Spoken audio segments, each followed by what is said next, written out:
Bonjour. Nous sommes actuellement en présence de Madame Cassolette, la maman du jeune Barnaby. Ce jeune adolescent a disparu lors d'un stage de découverte professionnelle au sein de l'entreprise Nos Problèmes dirigée par Jean-Paul Reloux. Nous sommes sans nouvelles de lui depuis au moins 3 semaines. Sa maman et sa jeune sœur sont très inquiètes. Madame Cassolette, cette situation. C'est insupportable. Attendez, j'aperçois une voiture. Certainement l'équipe de Nos Problèmes qui va nous informer et nous donner des informations complémentaires concernant cette sombre histoire. Oui, c'est bien lui. Monsieur Jean-Paul Reloux, Monsieur Reloux. Monsieur Reloux. Monsieur Reloux.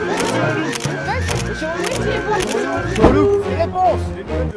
Les nouvelles. Bonjour messieurs, dames les journalistes. Bonjour. Madame Cassolette, amitié à votre fille. Chers compatriotes, je peux vous dire qu'aujourd'hui,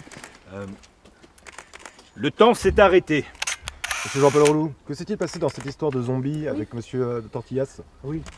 Justement, vous me tendez une perche, je peux vous dire déjà que cette histoire de zombies n'a jamais existé. Quoi? Les vidéos qu'on a vues, les vidéos ne sont qu'un simple trucage, mesdames et messieurs. Vous savez très bien, tout comme moi, attendez, on se calme. Vous savez très bien qu'on approche des élections présidentielles, et que mon action sociale dérange certains groupes politiques. On va dire ça comme ça. Oui, attendez, je ne fais pas de politique. On a essayé donc de me mettre en porte-à-faux. Et moi, je suis là pour combattre et dire la vérité. C'est vrai que je suis affaibli. Monsieur Jean-Paul Reloux, que s'est-il vraiment passé? On veut la vérité. Oui, la vérité. C'est très simple. Monsieur Tortillas, jeune éleveur de porcs, m'a contacté il y a quelque temps de cela pour intervenir auprès d'un jeune porc. Un porc français? Un porc français, oui, un jeune porc. Mais il avait quel âge ce cochon? Il avait à peu près 8 mois, donc un jeune porc adolescent avec des difficultés, on va dire, psychologiques, avec une tendance à la violence, plus. Donc, nous sommes arrivés avec toute l'équipe, ainsi que le jeune Barnaby qui m'accompagnait. J'ai tenté donc de murmurer à l'oreille de ce porc comme le font les guérisseurs du Montana avec les chevaux. Et là, le porc l'a très mal pris. Il m'a attrapé dans sa grande gueule. Il m'a secoué dans tous les sens. Et je peux vous dire que là, j'ai connu l'enfer. Vous avez été blessé? Tel un pantin désarticulé, je me suis retrouvé projeté contre une auge à cochon, mesdames et messieurs. Et je peux vous dire que là, ma vie a basculé. Heureusement que le jeune Barnaby était là.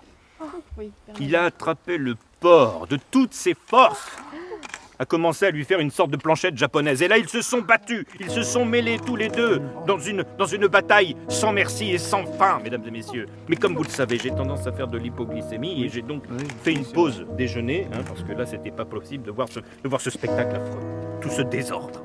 Et au moment du dessert, nous sommes revenus avec toute l'équipe prendre des nouvelles du jeune Barnaby. Et là, je peux vous le dire aujourd'hui, mesdames et messieurs les journalistes, Barnaby a été dévoré par ce porc.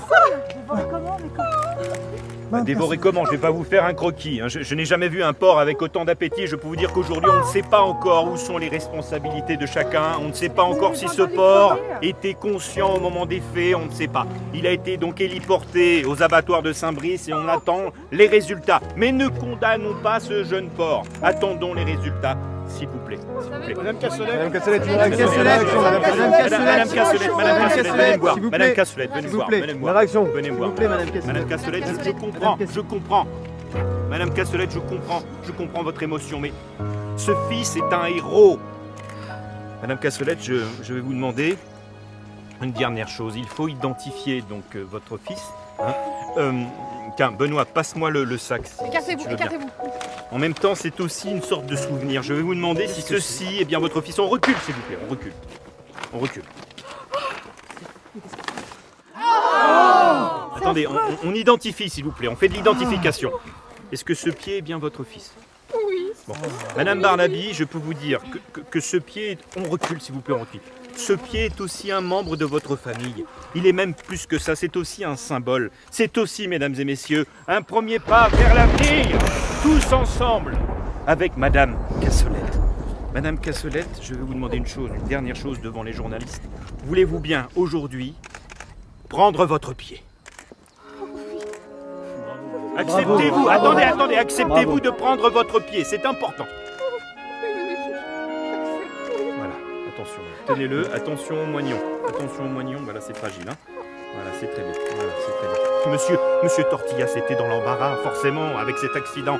Il a fallu rebooster l'entreprise et je voudrais aussi, bon, ceci est un détail dans cette histoire, mais ces jeunes éleveurs aujourd'hui de porc qui n'y arrivent plus, il faut les aider et Monsieur Tortillas, j'ai envie de lui donner un coup de pouce. Donc je vous invite tous à aller passer un week-end à la ferme de Monsieur Tortillas. Vous verrez, il dispose de 5 chambres froides, enfin, de chambres d'hôtes, pardon. Et tout ça est gratuit, évidemment. Vous verrez que le samedi soir, avec un peu de chance, vous finirez en ragoût. Non, vous finirez autour d'un ragoût. Allez, voilà, bercez-le. Merci à tous, vraiment merci à tous. Hein. Alors arrête de chialer, toi, c'est bon, hein. Allez, tu vas aller de l'avant. Bon, fais un bisou au moignon, là. Tiens, fais un petit bisou. C'est beau, c'est beau. Il faut que tout ça, évidemment, il faut faire jaillir en nous l'espoir. Et je crois au lendemain meilleur. Oui, je crois à une France moins pire. Et je ne fais pas de politique, oui. Et une France plus mieux, peut-être. Merci Jean-Paul. Merci Jean-Paul.